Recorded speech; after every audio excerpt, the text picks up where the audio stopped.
Hello மக்களே, welcome back to my channel. So இன்னும் நம்ம என்ன வீடியோ பார்க்க போகிறோம் அப்படின்னா, போலீஸ் கிளியரன்ஸ் சர்டிஃபிகேட் எப்படி அப்ளை பண்ணுறது அப்படிங்கிறத பற்றி தான் டீட்டெயிலாக பார்க்க போகிறோம்.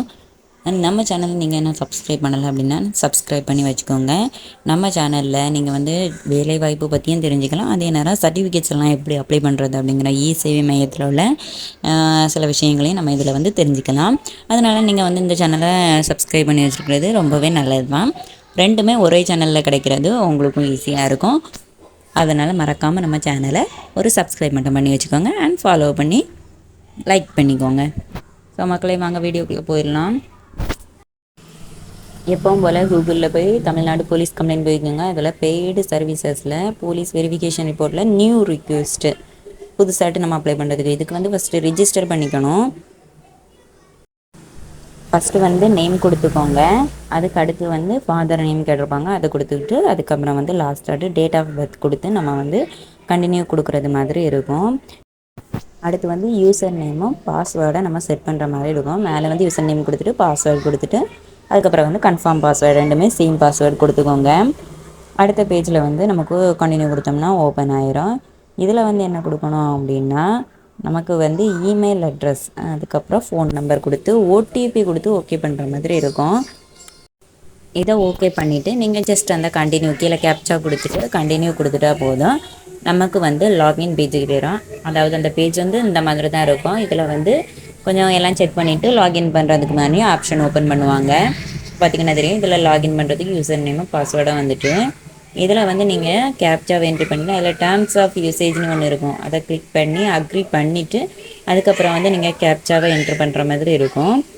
இதை என்ட்ரு பண்ணிட்டீங்க அப்படின்னா ஓகேவாயிரும். அதுக்கப்புறம் நமக்கு அதை செக் பண்ணிவிட்டு ஒரு செகண்ட் அப்படி செக் பண்ணிவிட்டு நமக்கு வெல்கம் பண்ணிடுவாங்க. அதாவது வெல்கம் பண்ணி நம்ம உள்ளே போய் நீ டீட்டெயில்ஸ் ஃபில் பண்ணுற மாதிரி இருக்கும். இதில் பிகின்னி கொடுத்துருக்காங்களா, அதை கிளிக் பண்ணிக்கோங்க. கிளிக் பண்ணிவிட்டு உங்கள் டீட்டெயில்ஸ் எல்லாம் கரெக்டு தானே அப்படின்னு கேட்டிருப்பாங்க மொதல் பேஜில்.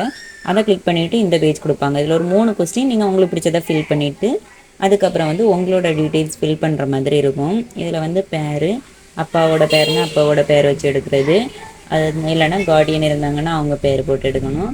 அடுத்து தமிழில் டைப் பண்ணிக்கோங்க. தமிழில் டைப் பண்ணிவிட்டு அதுக்கடுத்து டேட் ஆஃப் பர்த், உங்களோட டேட் ஆஃப் பர்த்தை கொடுத்துக்கோங்க. அடுத்து உங்களுக்கு எத்தனை ஏஜோ அது நீங்கள் இதில் ஓப்பன் பண்ணதுமே உங்களோட டீட்டெயில்ஸ் எல்லாமே வந்துடும். அதில் தமிழில் கொடுக்க வேண்டியது மட்டும்தான் உங்களுக்கு பெண்டிங்கில் இருக்கும். நீங்கள் தமிழில் உங்களுடைய பேரும் உங்கள் அப்பாவோடைய பேரும் கொடுத்து நீங்கள் ஓகே பண்ணுற மாதிரி இருக்கும். அதுக்கப்புறம் கீழே ரிலீஜியன் கொடுத்துருக்குல்ல, அதில் என்ன ரிலீஜியன், கேஸ்ட்டு, கம்யூனிட்டி இவ்வளவும் நீங்கள் கொடுக்குற மாதிரி இருக்கும். ஆக்குபேஷன் என்ன வேலை பார்க்குறாங்க அதுவும் நீங்கள் செலக்ட் பண்ணுற மாதிரி இருக்கும். நேமு, டேட் ஆஃப் பர்த் இதெல்லாமே அவங்க செலக்ட் பண்ணிடுவாங்க நம்ம ஃபஸ்ட்டு ஃபில் பண்ணதுனால. ஸோ அடுத்து அதுக்கு கீழே நமக்கு கம்யூனிகேஷன் அட்ரஸ்னு கேட்டிருப்பாங்க. இதை ஃபில் பண்ணிட்டீங்கன்னா அதுக்கு கீழே இருக்கும் கம்யூனிகேஷன் அட்ரஸ்னு.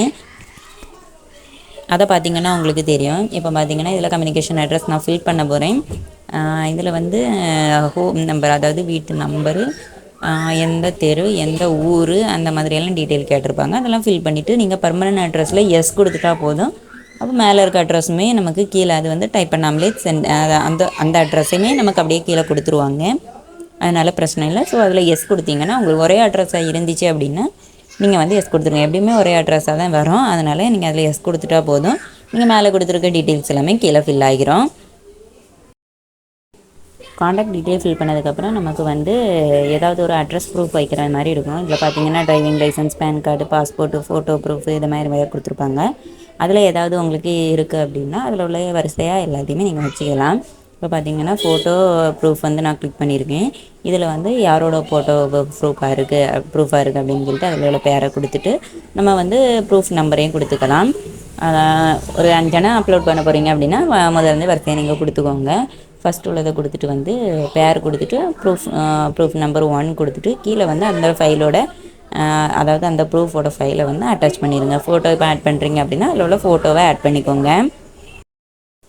இப்போ அது மேலே உள்ளதை ஃபில் பண்ணிட்டீங்கன்னா அடுத்து அட்ரஸ் பாக்ஸை ஃபில் பண்ணுற மாதிரி இருக்கும். அதை ஃபில் பண்ணிவிட்டு நீங்கள் அட்டாச் பண்ணிடுங்க. இப்போ பாருங்கள் ஐடி ப்ரூஃப் ஆட் ஆகிருச்சு. இது அவ்வளோதான். அதில் ஆட் ஐடி ப்ரூஃப்னு இருக்கும். அதை கொடுத்து நீங்கள் அடுத்த ஐடி ப்ரூஃபையும் ஆட் பண்ணுற மாதிரி இருக்கும். ரெண்டையும் ஆட் பண்ணிவிட்டு நீங்கள் சேவ் கொடுத்துட்டா போதும். உங்களோட ஃபைல் ஃபஸ்ட்டு சேவ் ஆகிரும். இதுக்கப்புறம் தான் நம்ம கம்ப்ளைண்ட் கொடுக்க போகிறோம். இப்போ ஃபஸ்ட்டு நம்மளோட ஃபைலை நம்ம கம்ப்ளீட்டாக கிளியர் பண்ணிட்டோம். இதில் அடுத்து சர்வீஸ் டைப் கேட்டிருக்காங்கல்ல, இதில் செல்ஃப் வெரிஃபிகேஷன் கொடுத்துக்கோங்க. வெரிஃபிகேஷன் கொடுத்துட்டு ப்ரொசீட் கொடுத்துக்கோங்க. அடுத்து வந்து நம்மளோட டீட்டெயில்ஸ்லாம் கரெக்டு தானா அப்படிங்கிற மாதிரி நம்ம ப்ரொஃபைலில் செட் பண்ணது எல்லாத்தையும் இங்கே காணிப்பாங்க. எல்லாம் செக் பண்ணி பார்த்துட்டு கரெக்டாக அப்படின்னு பார்த்துட்டு அவங்களோட ஃபோட்டோ கேட்டிருப்பாங்க. ஃபோட்டோவும் கொடுத்துட்டு அட்ரஸ் ப்ரூஃபுக்கு ஏதாவது ஒன்று கொடுக்கணும். அதுக்கு ஆதார் கார்டு இருந்துச்சுன்னா அதை கொடுத்துக்கோங்க. அதை கொடுத்து உங்களோட அட்ரஸை கன்ஃபார்ம் பண்ணிக்கோங்க. கன்ஃபார்ம் பண்ணிவிட்டு நீங்கள் வந்து சப்மிட் அண்ட் பே கொடுத்துட்டா போதும். நீங்கள் அடுத்து பே பண்ணுற மாதிரி இருக்கும். இப்போ நம்ம பேமெண்ட் பேஜுக்கு போகிறது அந்த பார்த்தீங்கன்னா தெரியும், ரெஃபரன்ஸ் நம்பர் கொடுத்துட்டாங்க. இதில் வந்து பேன்னு கொடுத்துருக்கிறதுல நீங்கள் ஜஸ்ட்டு கிளிக் பண்ணிட்டா போதும். மேலே சக்ஸஸ்னு நமக்கு வந்துருச்சு. ஸோ இதில் பே பண்ணிடுங்க. இதில் வந்து 500 கட்டுறது மாதிரி தான் இருக்கும். ரெஃபரன்ஸ் நம்பர் கொடுத்துருவாங்க. போலீஸ் வெரிஃபிகேஷன் சர்டிஃபிகேட்னு சொல்லி நமக்கு கிளியர் பண்ணிடுவாங்க. இப்போ பாருங்கள், அமௌண்ட் பே பண்ணியாச்சு. இப்போ நம்ம எந்த நேரத்தில் தேவைப்படுதோ அந்த நேரத்தில் நம்ம அது என்ன ஸ்டேட்டஸில் இருக்குது அப்படின்னு அந்த ரெஃபரன்ஸ் நம்பரை இதில் போட்டு நம்ம செக் பண்ணி பார்த்துக்கலாம்.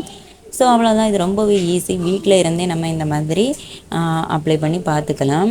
உங்களுக்கும் இந்த வீடியோ பிடிச்சிருக்கோன்னு நினைக்கிறேன். பிடிச்சிருந்தனா மறக்காமல் நம்ம சேனலை சப்ஸ்கிரைப் பண்ணி ஒரு லைக் மட்டும் இந்த வீடியோவுக்கு போட்டு விட்டுருங்க. அண்ட் நம்ம வீடியோவை கண்டிப்பாக ஃபாலோ பண்ண ட்ரை பண்ணுங்கள். ஏன்னா நம்ம வீடியோவில் வந்து நம்ம என்ன பண்ணுறோம் அப்படின்னா இ-சேவை மையத்தில் உள்ள டீட்டெயில்ஸுமே நம்ம போடுறோம்.